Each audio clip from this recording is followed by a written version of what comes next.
하시길 바랍니다. 나누겠습니다. 네, 주님의 평화가 여러분과 함께 하시길 바랍니다. 또 우리 오늘도 말씀 듣는 가운데 풍성한 또 주님의 또 위로와 또 도전하시는 그런 은혜가 있기를 주의 이름으로 축원합니다. 누가복음 15장 이 말씀은요, 배경이 되는 구절이 있어요. 15장 1절과 2절 말씀을 보면 오늘 본문 전체 배경이 등장을 하는데 1절과 2절 가운데 아주 대조적인 두 부류의 사람들이 등장합니다. 자, 어떤 사람들일까요? 자, 첫 번째 부류는 모든 세리와 죄인들, 두 번째 부류는 바리새인과 서기관들, 이런 부류가 등장을 하죠. 자, 여기서 바리새인과 서기관들은요, 율법을 연구하고 또 율법을 가르치고 또 이렇게 평신도들이 중심이 돼서 율법 운동을 하는 사람들이에요. 자, 그렇지만 반면 모든 세리와 죄인들, 자, 이 죄인들을 대표해서 모든 세리를 앞에다 가져놨죠. 자, 세리는 어떤 사람들이었을까요? 자, 로마의 식민지 그 통치 상황에서 이들은 매국노 취급을 받는 사람들이었어요. 자, 자기 동족들한테 세금을 징수해서 로마에 갖다 바치는 사람들. 그런데 이 사람들이 뭐 이렇게 세금을 정직하게 해서 이렇게 갖다 바치는 것이 아니라 과하게 세금을 징수해서 자신들의 배를 불려가면서 그렇게 갖다 바치죠. 자, 그러니까 이 사람은 나라를 팔아먹는다 그래서 동족들로부터 매국노 취급을 받았어요. 자, 그런데 오늘 1절과 2절 말씀을 보면 이 두 부류의 사람들의 역할이 바뀌고 있는 것을 보게 돼요. 1절, 2절 같이 한번 읽어봅시다. 15장 1절, 2절 시작. 모든 세리와 죄인들이 말씀을 들으러 가까이 나오니 바리새인과 서기관들이 수군거려 이르되 이 사람이 죄인을 영접하고 음식을 같이 먹는다 하더라. 자, 모든 세리와 죄인들, 그들은 뭐 하고 있나요? 자, 예수님께 말씀을 들으려고 가까이 나오고 있더라. 자, 그렇지만 바리새인과 서기관들은 뭘 하고 있습니까? 자, 예수님께 가까이 나오는 것이 아니라 수군거리고 있죠. 자, 이 사람이 죄인을 영접하고 그들과 음식을 함께 먹는다, 수군거리고 있습니다. 자, 여기서 수군거리다라는 이 단어를 우리는 수군수군 하는 걸로 그냥 일반적으로 이렇게 생각을 하죠. 그런데 이 구약 성경을 그 헬라어로 번역한 70인역이라는 성경이 있는데 이 70인역에서 수군거리다라는 단어의 용례를 찾아보면 이 단어의 뜻을 명확하게 알게 돼요. 자, 이 단어는 출애굽기에서 또 사용이 됐는데 광야에 있는 이스라엘 백성들이 하나님을 원망하고 불평할 때 원망하다, 불평하다라는 단어로 이 수군거리다와 똑같은 단어가 사용되어졌습니다. 자, 그러니까 지금 이 바리새인과 서기관들이 뭘 하고 있나요? 예수님께서 죄인들을 영접하고 그들과 아주 친밀한 관계를 맺고 먹고 마시는 이런 모습들을 보면서 하나님을 향해서 아주 원망하고 지금 불평하고 있다라고 하고 있는 것이죠. 자, 그런데 원망과 불평이라는 단어를 생각하면 이 구약 시대까지 거슬러 올라갈 것도 없는 것 같아요. 최근에 우리 기독교 잡지 가운데 이 사모님의 글이 실렸습니다. 신앙사춘기라는 책을 쓴 정신실 사모님의 이야기인데 이 사모님이 인터뷰 가운데 이런 내용의 글을 이렇게 이야기를 했더라고요. 자, 그분은 스카펙의 영적 발달 4단계에 대해서 이렇게 설명을 합니다. 1단계, 혼란스럽고 반사회적인 단계. 2단계, 형식적이고 제도적인 단계. 그 다음에 3단계, 회의적이고 개인적인 단계. 자, 4단계, 신비적이고 공동체적인 단계. 자, 신앙생활에도 1, 2, 3, 4단계가 있더라는 거예요. 아주 열심히 신앙생활을 잘 했습니다. 자, 그런데 어느 날 남편이 목회자가 되었어요. 그리고 사모가 되었습니다. 저는 이렇게 교회 생활이 열심히 하는 것이 즐겁고 참 재미가 있었는데, 자, 근데 사모가 되기 시작하면서 모든 그런 해왔던 일들이 의무적으로 해야 되는 일들이 되어버렸어요. 그리고 의무적으로 내가 뭘 해야 된다고 생각을 하니까 신앙생활 가운데 회의감이 찾아오더라. 이제 그런 이야기를 해요. 자, 그러면서 마음의 원망과 불평이 늘어나고 입에서 이렇게 수군거리는 그런 일들이 잦아지기 시작했습니다. 자, 그런데 이렇게 신앙 사춘기를 겪더라는 거예요. 자, 그런데 신앙 사춘기를 우리가 신앙생활을 해가면서 겪는 것이 어느 목회자의 사모에게 국한된 이야기냐? 그렇지 않죠. 여러분 우리도 신앙생활을 하는데 열심히 하다가 신앙의 회의가 찾아올 때가 있습니다. 그럴 때 보면 마치 그 사춘기를 심하게 겪는 10대들이 막 이렇게 방황하는 것처럼 우리가 이제 신앙생활하면서 그렇게 인생의 그런 질풍노도의 시기 같은 영적인 그런 상황들이 우리에게 주어질 때가 있습니다. 자, 그럴 때 우리가 하나님이 하시는 일들이 별로 마음에 들지 않고 하나님을 향한 원망과 불평들이 늘어가고 우리 입술에서는 좋지 않은 그런 말의 열매들이 맺어지더라는 것이죠. 자, 예수님께서는 누가복음 15장에서 이런 사람들을 향해서 잃어버린 것에 대한 세 가지 비유를 말씀하십니다. 첫 번째는 잃어버린 양의 비유, 두 번째는 잃어버린 동전 드라크마의 비유, 자, 세 번째는 잃어버린 두 아들에 관한 그런 비유죠. 자, 오늘 본문 말씀은 우리가 이 세 번째 비유, 잃어버린 두 아들에 관한 이야기인데요. 이 이야기를 통해서 아버지의 마음이라는 제목으로 오늘 말씀을 나눠보려고 합니다. 자, 오늘 이 세 번째 비유, 잃어버린 두 아들 비유를 통해서 하나님께서 우리에게 들려주시는 메시지는 무엇일까요? 자, 첫째, 하나님은 잃어버린 아들이 돌아오기를 간절히 기다리는 아버지라고 말씀하고 있습니다. 자, 따라해볼까요? 하나님은 우리를 기다리는 아버지입니다. 네, 여러분 그런 줄 믿으십니까? 여러분 명절에 자녀들이 고향을 방문하잖아요. 고향을 방문하는 이유가 뭘까요? 먹을 것이 많기 때문입니까? 자, 그곳에 아버지가 기다리고 있기 때문에 고향을 방문하는 거예요. 자, 오늘 본문은 아들을 기다리는 아버지에 대한 이야기예요. 그런데 평범한 이야기는 아닙니다. 아버지에게 절대로 해서는 안 되는 몹쓸 짓을 하고 집을 떠난 이 아들을 간절하게 애타게 기다리는 이 아버지의 마음에 관한 이야기인 것이죠. 자, 오늘 본문 11절 이하에서 오늘 본문의 이야기는 이 둘째 아들에 관한 이야기로 시작이 됩니다. 자, 어떤 사람에게 두 아들이 있었습니다. 자, 그런데 어느 날 둘째 아들이 아버지에게 찾아와서 아버지, 저에게 물려줄 유산의 몫을 미리 좀 물려주시면 좋겠습니다. 자, 그랬더니 아버지가요, 별 군말 않고 그 아들에게 그 유산을 물려줘요. 그 아들에게 물려줄 몫에 유산을 물려주죠. 그랬더니 이 아들이 며칠 만에 이 재산을 정리해가지고 먼 이국 땅으로 이민을 떠나버립니다. 그리고 독립해서 자유로운 삶을 살아가죠. 자, 이런 이야기예요. 자, 이 이야기는 오늘 우리의 눈높이에서 들으면 그럴 수도 있지 않아? 아유, 아들이 아버지를 떠났다니 좀 안타깝긴 하네 정도의 반응을 할 수 있는 그런 이야기인 것 같아요.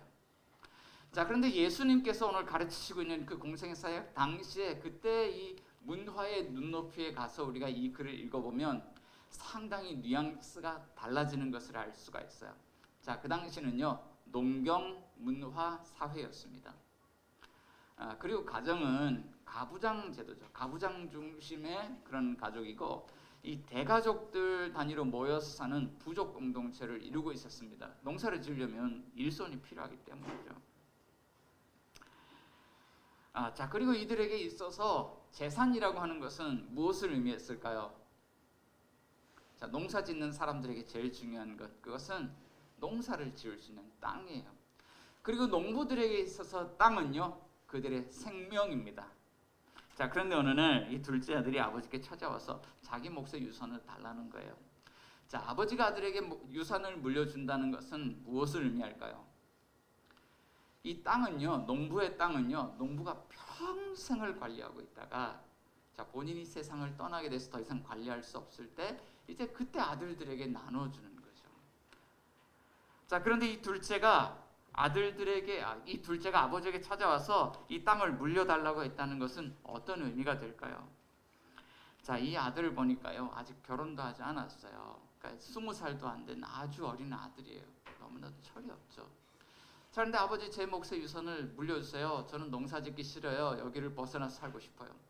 자, 그 당시 아버지가 유산을 물려줄 때요, 장남에게는 2배를 주고 나머지 아들들에게 똑같이 나눠줬어요. 근데 두 아들이 있으니까 자, 재산을요 3등분을 합니다. 그래서 3분의 1은 큰 아들 거, 3분의 1은 작은 아들 건데 이 아들이 지금 3분의 1의 땅을 지금 요구하고 있는 거죠. 지금 이 아버지에게 그 땅을 물려달라고 하는 것은 이런 의미가 있어요. 아버지가 빨리 돌아가셔야 제가 그 땅을 가지고 이 지긋지긋한 이곳을 좀 벗어나서 도시에 들어가서 제 마음대로 제가 원하는 인생 한번 살아볼 텐데, 정말 내 인생이 이렇게 젊어서 기회가 있을 때 그런 삶을 한번 살아봐야 되지 않을까요? 아버지가 안 돌아가시니까 제가 그런 삶을 살 수가 없잖아요. 오늘 아버지가 미리 돌아가신 셈 치고 저에게 그 땅을 좀 미리 좀 물려주세요. 아버지가 빨리 돌아가셨으면 좋겠어요. 지금 이런 이야기를 하고 있다는 거예요. 여러분, 이 아버지가 빨리 돌아가셨으면 좋겠어요 라고 말하는 이 아들을 오늘 우리는 어떻게 부를 수 있을까요? 페류나.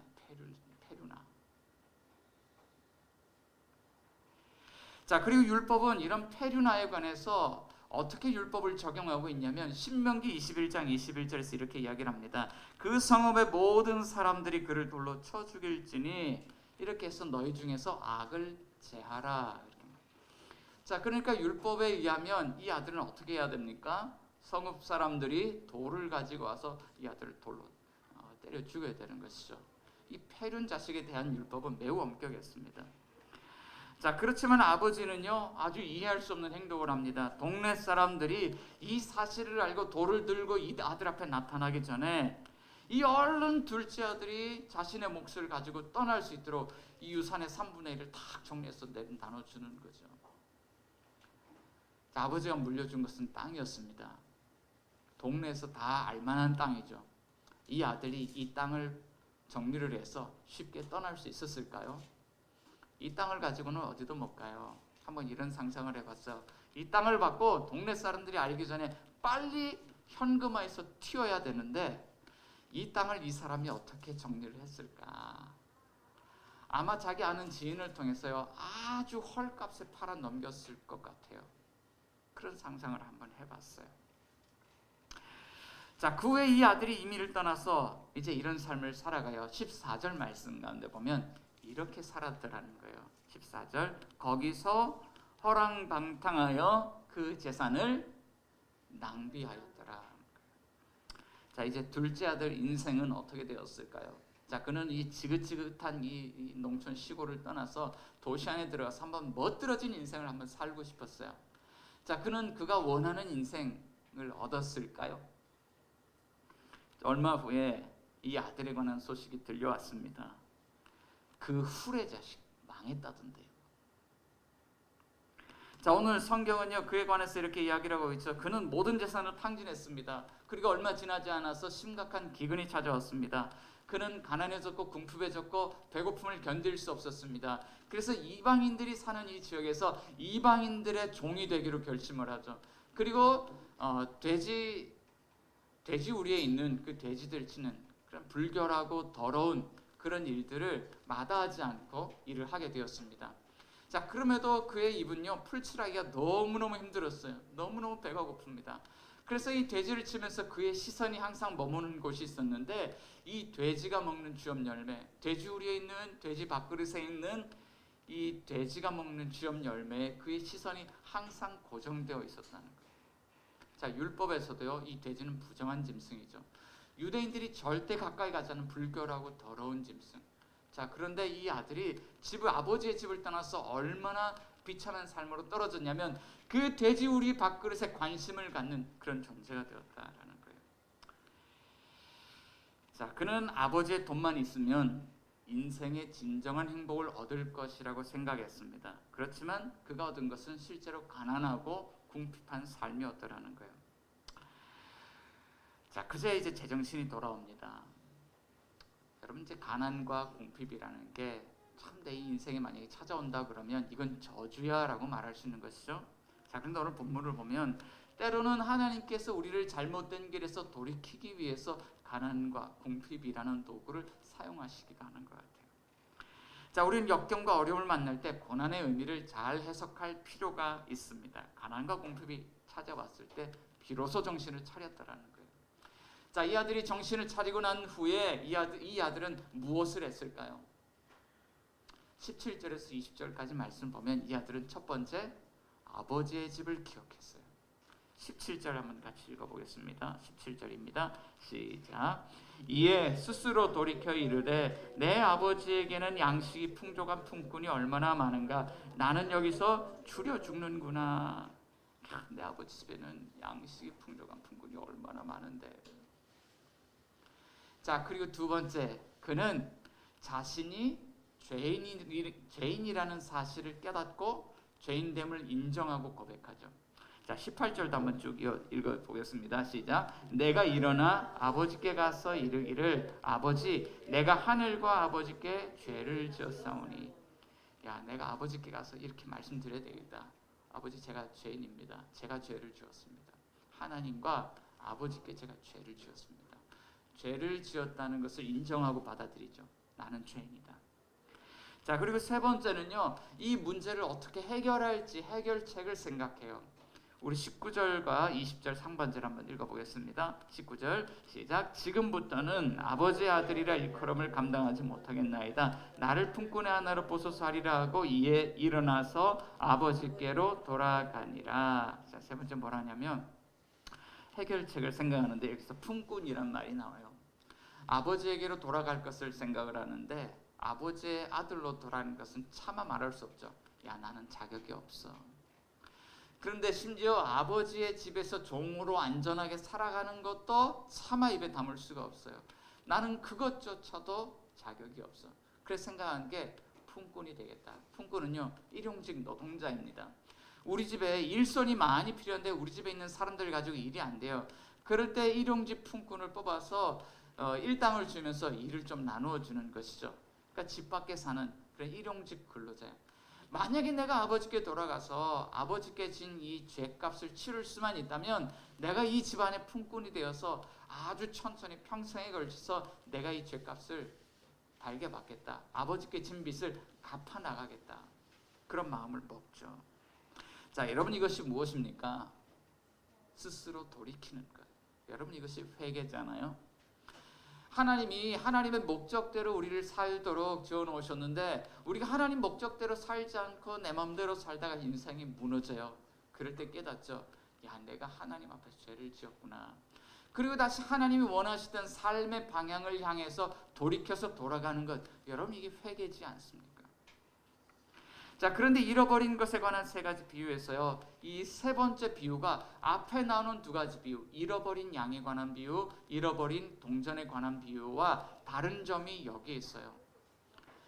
여러분, 잃어버린 양을 찾기 위해서 주인이 갑니까? 안 갑니까? 가죠. 잃어버린 동전을 찾기 위해서 주인이 빗자루를 쓸고 이 동전을 찾습니까? 찾지 않습니까? 찾죠. 자, 그런데 잃어버린 이 아들에 대해서는 아버지가 찾으러 옵니까? 안 옵니까? 아버지가 찾으러 오질 않아요. 자, 다만 오늘 본문 우리에게 이 사실을 알려주고 있죠. 집을 나가서 잃어버린 아들 된 이 사람에게 여전히 이 사람을 기다리고 있는 아버지가 있다는 것을 오늘 본문 우리에게 이야기를 하고 있는 거예요. 정말 그럴까요? 정말 그런 아버지가 있을까요? 본문 20절부터 24절까지 말씀 가운데 보면 여기에 이런 아버지가 있습니다. 20절 같이 한번 읽어봅니다. 시작. 이에 일어나서 아버지께로 돌아가니라. 아직도 거리가 먼데 아버지가 그를 보고 측은히 여겨 달려가 목을 안고 입을 맞추니. 자, 아버지 집을 향해서 아주 거짓골에서 돌아오고 있습니다. 그런데 저기 멀리서 아들이 거짓골을 해서 오는데 이 아들이 거짓인지 아들인지 모르잖아요. 그런데 누구의 눈에는 한 번에 들어옵니까? 아버지 눈에. 자, 아버지가 일하다가 우연히 아들이 오는 것을 바라보았을까요? 아니죠. 이 아버지는요, 날마다 아들이 돌아오기를 저기 먼 곳을 주시하면서 돌아오기를 기다리고 있는 아버지라는 거예요. 자, 두 번째, 이 아버지는 아들을 측은히 여기는 아버지예요. 측은히 여기다는 것은 영어로 compassion인데요. 함께라는 이런 접두어와 패션, 고통이라는 전매가 붙어서 이렇게 합성어가 되었습니다. 그러니까 함께 고통을 느끼는 거예요. 측은히 여긴다는 것은 이 아들이 집을 떠나서 얼마나 힘든 일을 많이 겪었을지, 이 아들이 지금 마음이 어떤 상태인지 아버지는 그 아들의 마음의 고통을 함께 느끼고 있다는 거예요. 자, 그리고 세 번째, 이 아버지는요, 부끄러움도 무릅쓰고 이 아들을 향해 전속력으로 달려가는 아버지예요. 달려가. 그런데 아버지가 멀리서 아들이 오는 것을 봤습니다. 자, 보자마자 아버지가 달리기 시작하는데 신발을 신었을까요? 안 신었을까요? 자, 그리고 이 유대 땅 이 문화 속에서요, 이들은요, 오늘 우리처럼 이런 옷을 입지 않습니다. 이게 이제 바지가 질질 끌리니까 옷을 이렇게 탁 당겨가지고요, 하체를 드러내고 이 나이든 아저씨 뛰기 시작하는 거예요. 그런데 이 지방 문화는 존경하는 어른이 그것도 하체를 다 드러낸 채로 뛰어다니는 것을 용납할 수 있는 문화가 아니에요. 미치지 않고서는 할 수가 없어요. 그런데 아버지가 하체를 둥둥 걷어붙이고 사람들이 다들 손가락질하는데 저 영감님 어떻게 된 거 아니야? 그러고 근데 지금 달리고 있는 거예요. 그 문화 속에서. 그래야만 하는 이유가 있을까요? 이유가 있다면 무엇일까요? 왜 그렇게 할까요? 지금 이 둘째 아들은 이미 이 동네에서요, 이 집안의 페류나로, 후레자식으로 소문이 난 상태예요. 그 자식 돌아오기만 해봐라. 동네 사람들이 이를 박박 갈고 있죠. 그때 쳐 죽였어야 되는 거예요. 자, 그런데 이 아버지는요, 이 동네 분위기를 잘 알고 있어요. 저 녀석이 이 동네 안에 들어오게 된다 그러면 분명히 위험한 상황이 발생할 거야. 그 위험한 상황을 막기 위해서요, 다리 둥둥 걷어붙이고 체면에도 불구하고 지금 열심히 달려가고 있는 거예요. 자, 네 번째, 이 아버지는요, 자격 없는 이 아들을 다시 아들로 입양해주는 아버지입니다. 자, 본문 21절과 22절 한번 더 읽어봅니다. 21절 시작. 아들이 이르되 아버지, 내가 하늘과 아버지께 죄를 지었사오니 지금부터는 아버지의 아들이라 일컬음을 감당하지 못하겠나이다 하나, 아버지는 종들에게 이르되 제일 좋은 옷을 내어다가 입히고 손에 가락지를 끼우고 발에 신을 신기라.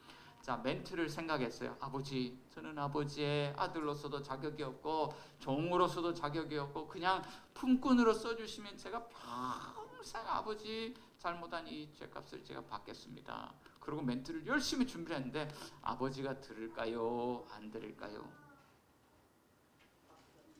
아들의 이야기에 조금 더 귀를 기울이지 않아요.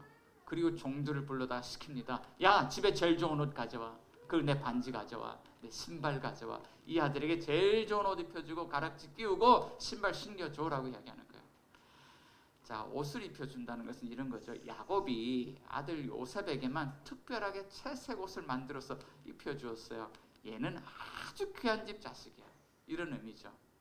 자, 그런데 아버지가요, 아주 제일 허른 그런 옷 입혀주겠어요? 제일 좋은 옷 입히라는 거예요.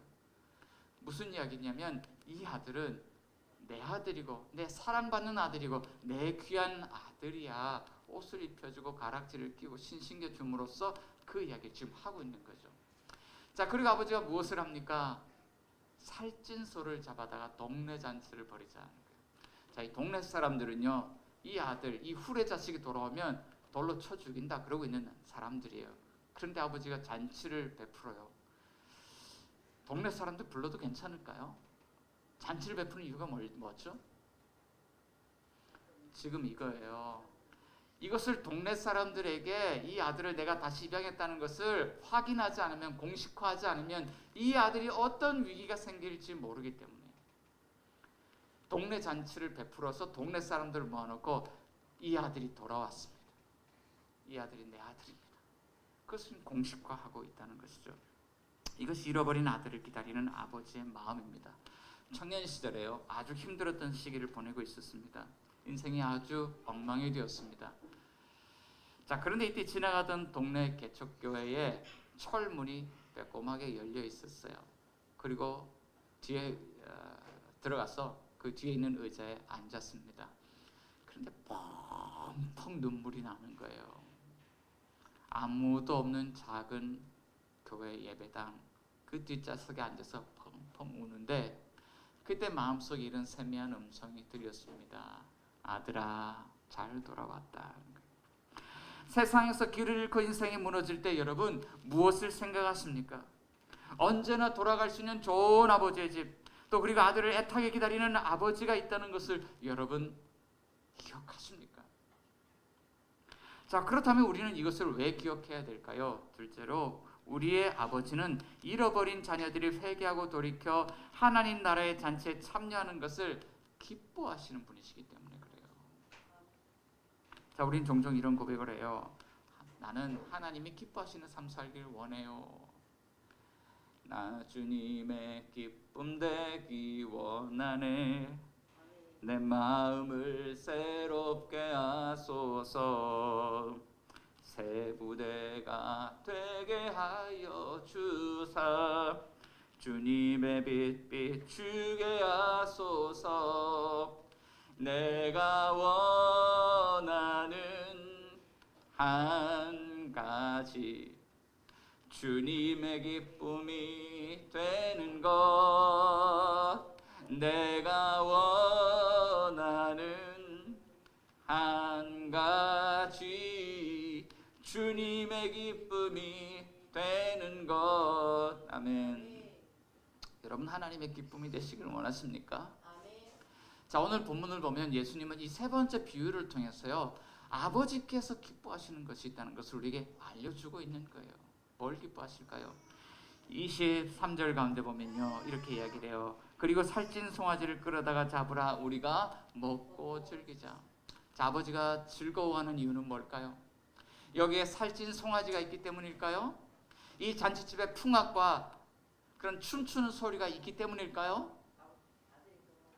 24절 가운데 보면 이것 때문에 즐거운 거예요. 24절 읽어봅니다. 이내 아들은 죽었다가 다시 살아났으며 내가 잃었다가 다시 얻었노라 하니 그들이 즐거워하더라.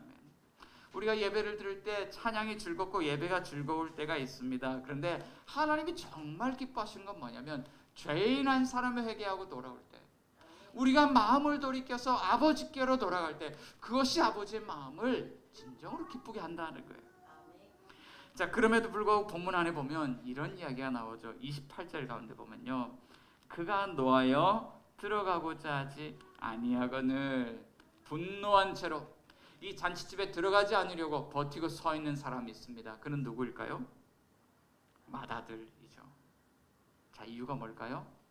29절과 30절 말씀 한번 읽어봅니다. 시작. 아버지께 대답하여 이르되 내가 여러 해 아버지를 섬겨 명을 어김이 없거늘 내게는 염소 새끼라도 주어 나와 내 벗으로 즐기게 하신 일이 없더니 아버지의 살림을 창녀들과 함께 삼켜버린 이 아들이 돌아오매 이를 위하여 살찐 송아지를 잡으셨나이다 하는 거예요. 자, 이 맏아들이요 동생하고 자기를 비교하기 시작해요. 아버지, 저는 평생 아버지 명을 어긴 적이 없어요.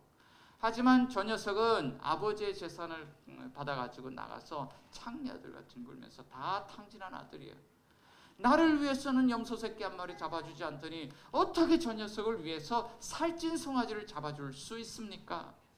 엄청 아버지께 대들고 참으로 원망과 이런 불평을 늘어놓게 되더라고요. 자, 아버지께 충성을 했으면 그에 합당한 보상을 줘야지 어떻게 동생과 차별 대우를 할 수 있습니까? 아마 이 맏아들이 참 억울했을 것 같아요. 자, 그런데 여기 맏아들이 가지고 있는 심각한 문제가 있습니다. 동생을 참 나쁘다고 이야기하고 있는데 자기는 참 좋은 사람, 착한 사람으로 이렇게 이야기를 하고 있는데, 자, 그럼에도 그의 마음의 동기를 살펴보면 동생과 전혀 다르지 않은 것을 알게 돼요. 자, 동생은요 아버지는 안중에도 없고 돈밖에 모르는 사람이에요. 과거에 그랬던 사람이에요. 자, 그런데 형도요 아버지에게 착하게 순종하며 살고 있지만 어떤 마음으로 살고 있냐면 언젠가 아버지께서 돌아가시면 저 재산은 내 것이 될 거야. 내가 노력한 것에 대한 그 합당한 보상이 나에게도 주어질 거야. 이 맏아들이 원하는 것도 무엇입니까? 아버지입니까? 돈입니까? 돈이에요. 그러니까 아주 다른 삶을 살고 있지만 마음의 동기를 보면 동생이나 형이나 똑같아요. 그런데 지금 형도요 동생 못지않은 페류나예요. 그 문화 속에서요 아버지의 체면을 사람들 앞에 세워주는 게 문화입니다. 그런데요 이 잔치집에 아버지가 맨발로 뛰어나서 큰아들아 얘야 너도 들어가자 그러는데요. 아버지한테 지금 아주 정색하면서 불같이 화를 내면서 아버지에게 그동안 쌓여있던 온갖 불만을 불평을 폭발시키고 있는 거죠. 그러면서 수많은 사람들이 잔치집에 참여했는데 그 사람들 앞에서 아버지의 참여를 완전히 구기고 있어요. 이것은요 동생 못지않은 폐륜이라는 것을 보여주고 있는 것이죠. 여기에 잃어버린 아들들의 전형적인 두 가지 극단적인 모습이 나옵니다. 한 사람은요 아주 율법 없이 허랑방탕한 삶을 살아가고 한 사람은요 아주 율법적인 그런 삶을 살아가죠. 자, 그런데 그 마음의 동기를 보면 둘 다 자신의 이기적인 욕망을 위해 살아갔더라는 거예요. 팀 켈러 목사님은 복음으로 세우는 센터 처치를 통해서 이것이 상대주의고 율법주의라고 이야기를 합니다. 그러니까 이것을 들여다보면 겉은 완전히 반대인데 속은요 완전히 쌍둥이인 것을 알게 돼요. 오늘 우리가 원망하고 불평할 때 주님은요 오늘 우리의 마음을 돌아보라고 말씀하고 있는 거예요. 우리가 정말 아버지를 사랑함으로 아버지가 기뻐하는 삶을 살고 있는지, 아니면 나의 이기적인 욕망으로 나의 즐거움을 채우기 위해서 우리가 살아가고 있는지. 만약에 우리의 마음의 동기가 열심히 살아가지만 우리 마음의 동기가 내 이기적인 욕망을 위해서 살아가는 거라면 주님은 오늘 우리에게도 말씀하고 있는 것이죠. 너희도 그들 못지않게 잃어버린 아들이라는 거예요. 그럼에도 우리는 기쁨이 가득한 이 하나님 나라의 잔치에 아버지와 함께 참여해서 기쁘게 그 잔치를 맛볼 수 있을까요? 어떻게 할 수 있을까요? 자, 세 번째, 우리에게요 그것을 위해서 자신이 가진 모든 것을 탕진하는, 모든 것을 소진하는 아버지가 계신다고 본문은 말씀하고 있어요. 아버지는 맏아들에게 잃어버렸다가 다시 찾은 동생을 형이 어떻게 해야 되는지를 알려줍니다. 32절 다 같이 읽어봅니다. 시작. 이 내 동생은 죽었다가 살아났으며 내가 잃었다가 얻었기로 우리가 즐거워하고 기뻐하는 것이 마땅하다. 자, 다시 돌아온 동생을 형은 어떻게 됩니까? 아버지와 함께 기쁜 마음으로 다시 받아줘야 하죠. 자, 그런데 이 형이 동생을 받아주려면 손해를 감수해야 합니다. 아버지에게 남아있는 3분의 2의 토지는요 누구 겁니까? 형 거예요. 자, 그런데 이 아들을 다시 아들로 받아주면 그 3분의 2 가운데 3분의 1을 또 동생에게 쪼개준다는 의미가 돼요. 이런 손해를 감수해야 되는데 여기에 또 전제 조건이 있죠. 용서할 수 없는 이 동생, 미워 죽겠는 이 원수 같은 동생을 다시 용서하고 받아줘야 되는 거예요. 여러분, 이런 것이 가능할까요? 이 형이 이런 희생을 감수할 수 있을까요? 저도 제가 집에 들어갈 때요 이럴 때가 있습니다. 아이스크림 할인점에 가서 아이스크림을요 한 2봉지 이렇게 사서 가요. 돈 많은 하면요 이 2봉지가 나와요. 자, 그리고 이 아이스크림을 탁 갖다 주면 아이들이 엄청 기쁘게 저를 반겨주죠. 자, 그런데 아이들이 아이스크림을 먹을 때 보면 자기들만의 암묵적인 규칙이 있는 것 같아요. 동등한 분배의 규칙입니다. 자, 똑같이 한 개씩 먹어야 되고 똑같이 2개씩 먹어야 되는데 이 개수가 틀어지면 어떻게 될까요? 잘 놀고 있다가 어느 순간에 우리 큰아이가 동생을 참교육하는 시간이 왔습니다. 막 교육하고 있어요. 왜 그러니? 그랬더니 얘가 한 개 지금 더 먹고 있다는 거예요. 이 문제를 해결하기 위해서 어떤 해결책을 제시했을까요? 그래, 동등한 분배가 중요하니까 그러면 어쩔 수 없다. 엄마는 한 개를 먹길 바랬지만 아빠는 너희들이 싸우는 것보다는 한 개 더 먹는 게 좋겠다. 너희들도 하나씩 더 먹어라. 잘 넘어가죠. 자, 그런데요 이 문제를 해결할 수 있는 두 번째 방법이 있어요. 동생이 한 개 더 먹었지만 형이 손해를 감수하고 그 동생을 용서하고 받아주는 거예요. 자, 하나님께서 우리가 가지고 있는 이 문제, 하나님이 이 문제를 어떻게 해결하십니까? 오늘 본문 안에 보면요 형이 동생을 기쁘게 받아주면 되는데 받아주려고 합니까? 안 받아주려고 합니까? 이 두 아들은요 서로 이것을 받아들일 수 없는 아들이에요. 자, 그런데 하나님이 오늘 우리의 이 문제를 해결하기 위해서 하나님은 이렇게 하신다. 하나님 자기가 가지고 있는 것을, 모든 것을 이 문제를 해결하기 위해서 쏟아붓기로 작정하셨어요. 요한복음 3장 16절 말씀 가운데 보면 이렇게 말씀하고 있죠.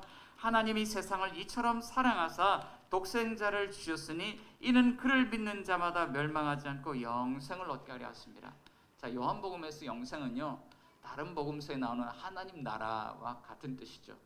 자, 하나님께서는 잃어버린 자들에게 하나님 나라를 주시기 위해서 하나님 뭘 하시냐?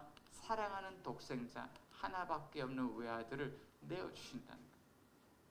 세상의 죄인들을 하나님 나라에 하나님의 자녀로 입양시키기 위해서 자신의 하나밖에 없는 아들을 내어주시는데, 하나밖에 없는 아들이 내어준다는 것은요, 여러분, 일부를 내어주는 겁니까? 전부를 내어주는 겁니까?